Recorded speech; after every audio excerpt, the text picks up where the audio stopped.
Hello tout le monde, bienvenue dans ce nouveau vlog. Aujourd'hui, on se retrouve pour un vlog de rentrée pour se motiver, pour commencer l'année du bon pied. Et quelle meilleure façon de commencer la journée du bon pied qu'avec un peu de yoga avant de se préparer pour travailler. Hello, il est 12h30, j'ai très faim. Et ce midi, je suis ravie car il me reste des restes. Donc je n'ai qu'à les réchauffer et mon déjeuner va être prêt. Et ça, c'est une sensation. Je suis en train de faire des petits gyoza et ça c'est mon obsession depuis peu. C'est des petits légumes, de la moutarde et des champignons pour être très précis. Un peu marinés ou en saumure, ça paraît tellement bizarre comme ça et je pense que c'est très spécial et que tout le monde n'aime pas. Mais je trouve ça excellent. Les ingrédients sont pas les meilleurs du monde, il y a des E avec 3 numéros derrière donc je sais que c'est pas top. Ça peut facilement être le cas avec ce genre de produits importés. Mais j'avoue, petit plaisir coupable. C'est trop bon. Je sais plus trop d'où j'ai eu ça. Je sais pas si c'est moi qui l'avais ramené de Singapour ou si c'est ma mère qui me l'avait donné. Mais c'est délicieux.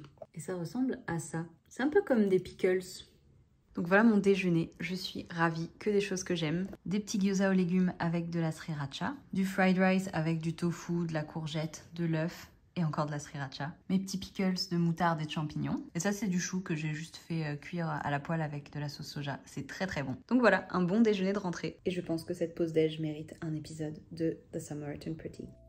Donc je me suis préparée et l'après-midi, j'avais rendez-vous avec un de nos partenaires, notre agence de presse, pour tout vous dire. Et du coup, je suis allée dans leur bureau pour les rencontrer, faire un petit point de rentrée.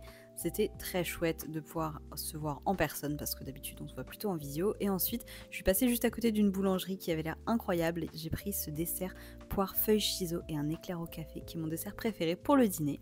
Et ensuite, je suis rentrée chez moi et j'ai continué à travailler un petit peu.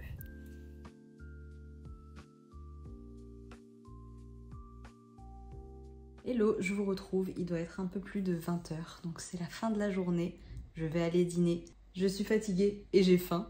Et j'avoue que j'ai décidé de vlogger un petit peu cette semaine et aujourd'hui, en partie parce que c'est le lundi 1er septembre et je trouve cette date très satisfaisante. Et aussi pour me motiver pour cette semaine de rentrée, même si c'est pas officiellement ma rentrée, j'étais pas en vacances, mais c'est la fin un petit peu de l'été. Tout le monde revient au travail, etc. Donc il y a quand même un gros mood rentrée pour moi. J'avais beaucoup de collègues qui n'étaient pas là, j'avais beaucoup de partenaires commerciaux qui n'étaient pas là. Donc voilà, l'été c'est vraiment beaucoup plus calme, surtout en août. Et là, septembre, boum, ça repart. Et comme je le disais dans ma vidéo précédente, l'été n'a pas spécialement été reposant ou ressourçant pour moi, je dois bien avouer. J'avais des choses prévues tous les week-ends, ce qui est trop chouette. Et je pense que c'est un peu nul de se plaindre de ça. Mais je suis aussi quelqu'un qui a beaucoup besoin d'être tranquille chez soi, d'être un peu seule aussi pour se ressourcer. Et j'avoue que j'ai eu globalement 1 ou 2 week-ends sur toute la période de l'été pour être seule et me ressourcer, être tranquille chez moi. Ce qui est trop chouette fondamentalement parce que ça veut dire qu'il y a plein de gens dans ma vie qui sont importants, avec qui je veux passer du temps et qui veulent passer du temps avec moi. Donc honnêtement, c'est un très bon problème à avoir, clairement. Mais j'avoue que j'entame la rentrée et un des mois les plus intenses pour moi niveau travail, avec une batterie sociale qui est assez vide et assez peu d'énergie. Donc je me dis que le fait de vlogger, et c'est un peu le cas d'ailleurs je trouve, me motive, me donne envie de faire les choses, etc. Ça fonctionne assez bien, je dois dire. Donc peut-être que c'est une bonne technique pour moi, pour me mettre dans un bon mindset, un bon état d'esprit de rentrée. J'avoue que j'étais aussi assez fatiguée et pas super en forme en août, ce qui participe au fait que j'avais très envie d'être tranquille chez moi et que ça me pèse un tout petit peu de ne pas avoir eu ce temps. Mais c'est ok, franchement j'ai l'impression d'être un gros bébé quand je dis ça. Mais sincèrement, je pense que chacun a des limites très différentes et que pour certaines personnes, la batterie sociale est très grande. Pour moi, j'avoue qu'elle est assez petite. J'adore voir mes amis, j'adore passer du temps avec eux. Ça me fait beaucoup de bien, ça me ressource. Mais j'ai autant besoin de temps tranquillement pour moi, à parler à personne, à lire dans mon canapé. Et c'est cet équilibre qui fait que je vais bien. Et c'est très important pour moi. Donc je ne suis pas en train de me plaindre. Ceci est un message de prévention. Écoutez-vous et sachez quand vous avez besoin de temps pour vous. Ça va, mademoiselle? Vous voulez dire quelque chose au vlog? Comment est-ce que tu te sens, Naa, pour cette rentrée? T'es en pleine forme? T'es motivée? T'as hâte? Elle est hyper contente. Bref, ce vlog, il est fait pour nous motiver, nous mettre dans un bon état d'esprit, un bon mindset pour une nouvelle période, pleine de nouvelles opportunités et de chances à saisir. Et sur ce, je vais aller manger. On est sur un petit plat de pâtes très rapide avec des pâtes, du pesto rosso et des petites courgettes et un petit peu de fromage râpé bien entendu. Et je vais regarder un petit bout d'épisode de The Summer I Turned Pretty parce que je suis obsédée. En attendant que mon copain rentre d'un verre qu'il a avec un copain et ensuite on va regarder évidemment L'amour est dans le pré. Vous vous demandez peut-être si je suis team Conrad ou Jeremiah. On en reparle plus tard dans la vidéo, donc restez connectés si c'est un sujet qui vous intéresse. Et dites-moi aussi si vous êtes trop content du retour de L'amour est dans le pré. Le lendemain, mardi 2 septembre, je suis très contente de commencer ma journée avec un peu de yoga. Je suis vraiment pas du tout régulière depuis quelques mois avec l'activité physique, mais j'avoue que ça me fait beaucoup de bien de commencer ma journée comme ça me permet de mieux me concentrer, d'avoir une certaine énergie dès le matin et vraiment ça fait juste du bien. Parmi les habitudes que je trouve bien à prendre, il y a l'habitude de se préparer le matin, même si on reste en télétravail chez soi. Moi j'ai tendance à vraiment pouvoir rester toute la journée pas maquillée en pyjama et c'est pas grave, mais c'est vrai que ça fait du bien au moral finalement de s'apprêter un petit peu, de manger un bon petit déjeuner avant de commencer à travailler. Notre rituel quand on est tous les deux là en télétravail, c'est évidemment de faire la pause déj ensemble et de regarder une vidéo, ici une de Gaspard G qui est top. Et ensuite, retour au boulot jusqu'au soir. Rien de spécial à vous partager, mais on a dîné une très bonne petite salade, c'était délicieux. Oh wow! Et mon copain a décidé de ramener des pâtisseries pour le dessert, trop mignon. Hello, on est mercredi 3 septembre. Je me réveille assez low energy aujourd'hui. Un peu de mal à me lever, pas un super mojo, mais on va prendre un bon petit déj et j'ai du temps avant de commencer à travailler parce que j'ai quand même réussi à me lever plus tôt que juste avant de commencer à travailler direct. Et j'ai envie de lire ce matin. Bon, ce matin on n'est pas sur quelque chose de très esthétique pour le petit déj. On est sur des cracottes avec du beurre et une pêche. Et comme il fait un temps de cochon dehors, la lumière est vraiment ultra glauque, je me mets une petite vidéo comme ça, j'aime bien. Ça fait une ambiance, j'aime bien aussi avec un feu de cheminée, mais comme je suis en train de lire un roman fantasy aujourd'hui, j'ai envie d'un petit peu de fond de musique comme ça. Et vous pouvez chercher une version no ads, comme ça vous n'avez pas de pub qui interrompt la musique au milieu de la vidéo. Il n'y a que de la pub au début et à la fin.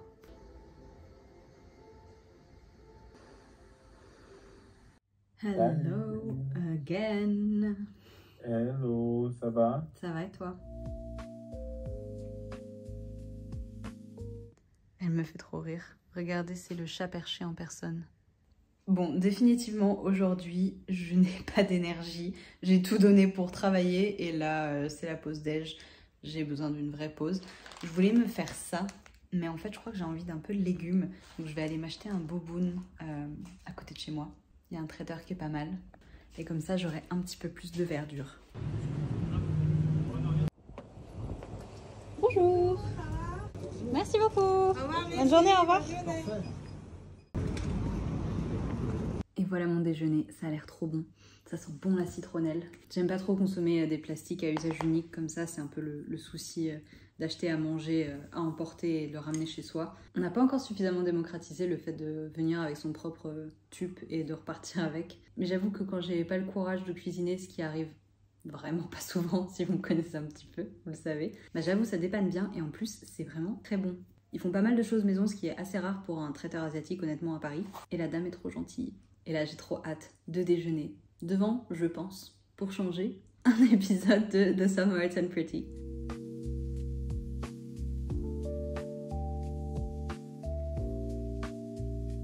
Il est 16h30, je suis contente, j'ai un regain d'énergie et de motivation qui est trop bien. Là j'ai avancé en mode genre comme le gif du chat qui est comme ça, qui est écrit sur l'ordinateur, qui est mon gif préféré. Et ouais non, je suis contente, ça fait très plaisir d'avoir un peu retrouvé le mojo, donc très contente. Donc je vais continuer à bosser un petit peu avant de faire une pause, j'ai très envie d'aller me faire un matcha, mais je vais continuer un petit peu sur ma lancée avant, histoire de pouvoir cocher pas mal de choses de ma to-do list. Et c'est vraiment une sensation qui fait plaisir. J'ai vu un mème sur LinkedIn aujourd'hui qui m'a fait rire, c'était quelqu'un qui disait... Quand tu viens de terminer une tâche et que tu l'ajoutes à ta to-do list parce que tu l'avais pas encore mis avant juste pour pouvoir la cocher. Et j'étais là en mode genre, oui, absolument. Le matin, j'avais vraiment pas l'énergie, pas l'envie de faire du sport, je préférais lire et du coup, après le travail, je me suis dit que j'allais faire une petite séance de yoga qui m'a fait beaucoup de bien. C'est toujours positif et bénéfique, je trouve, de bouger son corps, que ce soit en début de journée ou en fin de journée. Et ensuite, petit dîner rapide de la flemme, des pâtes avec des légumes et du fromage râpé. Hello, on est jeudi 4 septembre. Aujourd'hui, pas mal de choses à faire parce que demain matin, je vais à Madrid chez une de mes meilleures amies. On va passer le week-end là-bas avec une autre de mes meilleures amies. J'ai trop hâte. Ça fait longtemps que je suis pas allée la voir, donc je suis super excitée. Mais du coup, j'ai effectivement plein de choses à préparer aujourd'hui. Surtout que j'ai un dîner ce soir, donc voilà, plein de petites choses à faire là ce matin avant de commencer le travail et à la pause déj. Déjà, le check-in, c'est fait. Il est 12h40, je viens de finir de bosser. Il faut que je déjeune parce que j'ai faim et il faut absolument que je fasse ma valise. Là, on était sur un repas de la méga flemme, mais que j'adore. Des haricots verts avec un pané végétal. C'est super facile, c'est délicieux. J'ai fait ma valise, j'ai travaillé l'après-midi et le soir, j'ai retrouvé des amis pour dîner dans un restaurant qui s'appelle Oris, qui fait de la cuisine un peu fusion asiatique, moderne, on va dire. C'est vraiment pas mal du tout. Le lendemain, vendredi 5 septembre, réveil à 4h15 pour un départ à 5h et direction l'aéroport pour un vol à 7h. Comment vous dire que j'étais éclatée mais trop contente d'aller à Madrid. Je me suis acheté un petit jus, un petit ginger shot et je vais pas vous mentir, j'ai dormi pendant tout le vol. Muchas gracias. Hasta luego. On avait pris un vol bientôt justement parce qu'on avait prévu de travailler directement en arrivant. Donc on a pris un petit déjeuner, un petit matcha et travaillé la matinée. Le midi, ma copine Sylvia s'est occupée du déjeuner. Donc j'étais chez une amie espagnole avec une amie italienne. C'était très cool, j'ai bien mangé. On a continué à travailler l'après-midi et à 16h on s'est fait un petit snack avec des pommes, de la banane et du beurre d'amande, délicieux. En fin de journée, on est sorti, on est allé se promener dans Madrid. Il faisait beau, il faisait chaud, c'était très agréable, une soirée de fin d'été finalement. Donc voilà mon petit look du soir. On est allé boire des coups, on est allé dîner ensemble, papoter, c'était trop chouette. C'est pas évident d'avoir des amis très proches qui sont dans une autre ville, donc c'est toujours précieux de passer du temps ensemble. On est allé voir un concert en plein air et ensuite j'ai déclaré forfait. J'étais trop fatiguée de m'être levée à 4h, donc on est allé se coucher.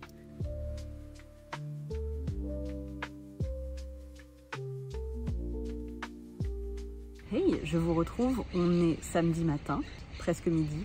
Je vais faire des courses parce que ce soir, je sais plus si je l'ai dit ou pas, mais c'est l'anniversaire d'une de mes meilleures amies, chez qui je suis, Anna, avec qui j'avais lancé la marque Paltime, si jamais vous vous souvenez. Donc elle habite à Madrid, on est là pour passer le week-end avec elle, avec une autre de mes meilleures amies. Et là du coup on divise les équipes un petit peu pour la logistique. Je vais faire quelques courses et faire un petit tour dans son quartier du coup. Et évidemment j'ai très mal fait ma valise. Je pensais pas du tout qu'il allait faire si chaud, donc je lui ai emprunté une robe parce qu'il fait hyper chaud. C'est trop bien, j'ai l'impression de faire mon petit samedi de madrilène. Le meilleur truc de l'Espagne, les taquis. Je pense que je suis vraiment pas la bonne personne qu'il faut laisser aller faire les courses en fait. Ah, vale. Là, on passe à la phase préparation et cuisine pour essayer d'être tranquille cet après-midi, mais peut-être d'aller à la piscine. J'ai préparé des petits feuilletés aux champignons pour le soir, comme ça on n'aurait pas à le faire ensuite. On a déjeuné, rapido, une petite salade et on est allé à la piscine de la salle de sport d'Anna. Trop sympa d'avoir une piscine à l'extérieur avec des transats où on peut se poser, donc c'était trop cool. On est rentré, j'ai pris ma douche, petit matcha, petite skincare et ensuite on s'est attelé à préparer l'apéritif. Donc on a fait une super planche, plein de petits trucs à apéro trop bons et on s'est préparé nous-mêmes parce qu'il fallait qu'on soit de toute beauté évidemment pour cette soirée. Le thème c'était glam, un peu années 20. Je vais pas vous montrer les invités mais ils étaient trop beaux et on avait plein de bonnes choses à manger. Et voilà un rapide aperçu de mon look et du gâteau d'anniversaire. Je ne vais pas vous cacher que le lendemain matin, la fatigue était présente, mais j'ai quand même réussi à me lever pas trop tard et à bouquiner un petit peu avant de bruncher les restes de la veille devant Friends, un classique bien entendu. À 16h, on est sorti de notre léthargie pour aller se promener à Casa del Campo, qui est un endroit très très sympa à Madrid. Grand parc, super beau, très agréable. On s'est posé près du lac pour papoter avec un petit snack. J'ai pas fait exprès que ça rime, mais c'était vraiment trop sympa. Et ensuite on est rentré à pied jusque chez Anna pour se dégourdir les jambes avant de se commander des gros burgers parce qu'on en avait trop envie. C'était le truc dont on rêvait depuis le début de la journée. Devant bien entendu une émission culturelle et très qualitative, parfaite pour ce genre de soirée. Lundi 8 septembre, dernier jour à Madrid, la journée a commencé par une petite séance de yoga toutes les trois, puis un matcha parce qu'évidemment c'est une bonne recette pour bien commencer un lundi. Et ensuite, direction le boulot. À 10h, petit-déj, donc du pain et du fromage et un bol de yaourt avec des fruits.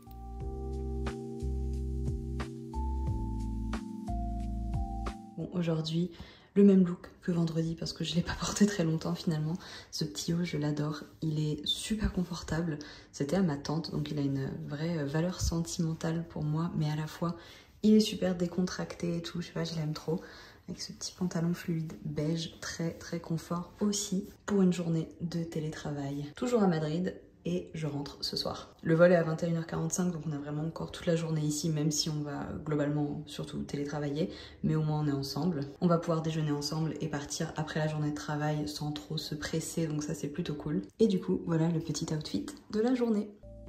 Le midi, on a déjeuné, une petite salade et quelques restes du week-end. Et ensuite, on est allé dans un café dans le centre pour travailler depuis là-bas.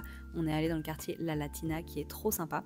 Et dans ce café qui était très chouette, le gâteau au chocolat était incroyable. Et du coup, on a travaillé là l'après-midi avant de rentrer chez Anna, faire nos valises et direction l'aéroport pour rentrer à Paris.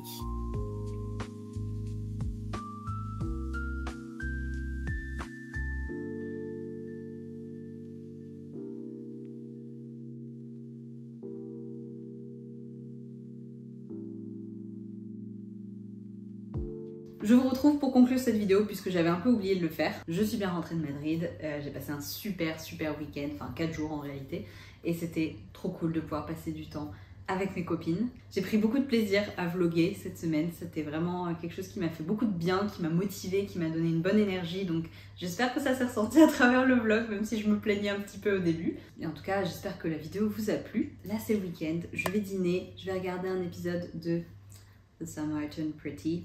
Évidemment, il me reste 2 épisodes, celui qui est sorti cette semaine et celui qui va sortir la semaine prochaine. Et après, c'est la fin de la série. Et je me suis dit, ne serait-ce pas le moment idéal pour parler un petit peu de cette série, parce que tout le monde en parle en ce moment. Et je ne peux pas le nier, c'est une série qui est plutôt addictive, donc je comprends l'engouement généralisé. Je suis curieuse de savoir dans quel team vous êtes, et moi, au risque de vous surprendre, peut-être, parce que j'ai l'impression que c'est le cas de quasiment personne, je suis 100% team Jeremiah, genre 100%. Je déteste Conrad. Je peux pas blairer ce personnage. Je sais, vous et moi, peut-être, ça y est, on n'est plus copines, mais c'est comme ça. Alors après, pour être honnête, je suis team Jeremiah pour moi, parce que je l'adore. Déjà, moi, c'est tout à fait mon style. Conrad, pas du tout mon style, genre comme pas du tout. Alors effectivement, je suis une femme de 32 ans. Là, on parle de personnages d'ados, de grands ados, des étudiants. Est-ce qu'on s'en fout de ce que je pense? Oui, absolument. Mais, je vais dire quand même. Qu'est-ce que je disais? Oui, moi personnellement, team Jeremiah. Pour Belly, team aucun des deux, très clairement. Il n'y a rien qui va dans cette histoire en fait. C'est le moment où j'ai envie d'en débattre et peut-être de spoil quelques trucs. Donc si vous êtes en train de regarder la série que vous ne voulez pas être spoil, avancez jusqu'à X minutes que je vais indiquer ici et comme ça vous ne vous ferez pas spoil. Mais à partir de maintenant, je vais dire des choses qui se passent dans la saison 3. Donc arrêtez de regarder. Si vous êtes là, c'est que vous vous en fichez d'être spoil ou que vous voulez connaître mon avis sur ces questions. Question évidemment extrêmement importante. Pourquoi j'adore Jeremiah? Évidemment, canon. Il est sincère, il est pas prise de tête. Je sais pas, je le trouve très cool, très gentil globalement. Très genre, c'est un bon gars. Et pourquoi est-ce que je déteste Conrad? Parce que dès le premier épisode, anniversaire, il ment, il a un cadeau, il fait le mec genre non j'ai oublié, j'ai pas de cadeau. Il est hyper bad vibes, il fait tout le temps la gueule, il est tout le temps torturé, il n'y a jamais rien qui va globalement. Et j'ai l'impression qu'à chaque fois qu'il y a quelque chose qui va bien, il trouve le moyen de le détruire, de s'auto-saboter, etc. et ensuite de broyer du noir. J'aime aussi pas forcément cette idée de premier amour qui revient tout le temps. En fait, non. Faut passer à autre chose à un moment donné. C'est pas parce qu'on a eu un crush sur lui toute son enfance que c'est forcément la bonne personne ou quoi que ce soit. Et pour parler de la scène qui, moi, m'a terriblement fâchée, la fucking déclaration sur la plage, là. What the hell? Qui fait ça? Qui se permet, la veille du mariage de son frère, de dire à sa meuf, je t'ai toujours aimé, nanani nanana, mais en fait, mais trop tard pour toi, mais garde ça pour toi. T'as laissé passer ta chance, ils sont heureux, et toi, tu te dis, qu'est-ce que je vais faire? Je vais venir péter tout ça, ça me plaît pas. Non, franchement, je suis désolée, j'ai très peu d'empathie pour lui, mais je trouve que le personnage est vraiment détestable. Vraiment, je suis désolée. Je sais qu'il y a une grande communauté Conrad qui va pas être d'accord du tout avec ce que je dis. Après, objectivement, je suis sûre qu'elle va finir avec Conrad. L'épisode sort la semaine prochaine, donc je ne sais pas comment ça se termine, je n'ai pas lu le livre. En revanche, je sens venir ce truc de on revient toujours au premier amour, nanani nanana, qui ne me plaît pas évidemment.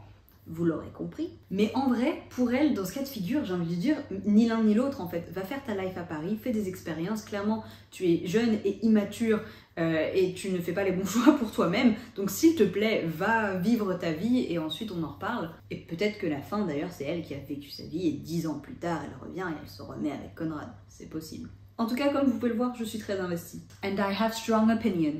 En tout cas, dites-moi ce que vous en pensez dans les commentaires. On a le droit de pas être d'accord, mais je pense que vous aurez beaucoup de mal à me faire changer d'avis sur le fait que Conrad est une personnalité que je déteste. Et que notre cher petit Jeremiah, le pauvre, il méritait pas tout ça. Oui, il a daté l'ex de son frère après quelques mois. Qu'est-ce que vous voulez que je vous dise? Oui, il a un peu fait de la merde, mais c'est la même situation que Ross et Rachel. We were on a break. Après ça, j'avoue, c'est la sensibilité de chacun. Moi, j'étais pas là en mode genre trahison. Bon, c'est des étudiants, il a fait de la merde, il a fait de la merde. Et je trouve que le côté un peu méchant de Jer dans la saison 3 est presque caricatural parce qu'il est pas du tout comme ça dans les saisons précédentes. Et là, ils essayent vraiment de nous le dépeindre comme une personne qui devient un peu exécrable, etc. avec elle. Écoutez, c'est la direction qu'ils ont voulu prendre pour renforcer le côté elle a trop raison d'avoir des doutes. C'est pas très subtil. Après, on est d'accord, c'est un roman à l'eau de rose pour des ados et une série clairement pour les ados aussi. Mais visiblement, peu importe pour moi. En tout cas, voilà mon débrief. Je ne sais pas à quoi m'attendre pour le tout dernier épisode qui sortira la semaine prochaine. Je sais pas quand je pourrai le regarder d'ailleurs parce que j'ai une semaine de l'enfer la semaine prochaine. Et je voudrais trouver le temps de regarder ce dernier épisode dans de bonnes conditions, genre pas dans le métro. Donc je sais pas quand est-ce que je vais le regarder, mais j'ai un peu hâte.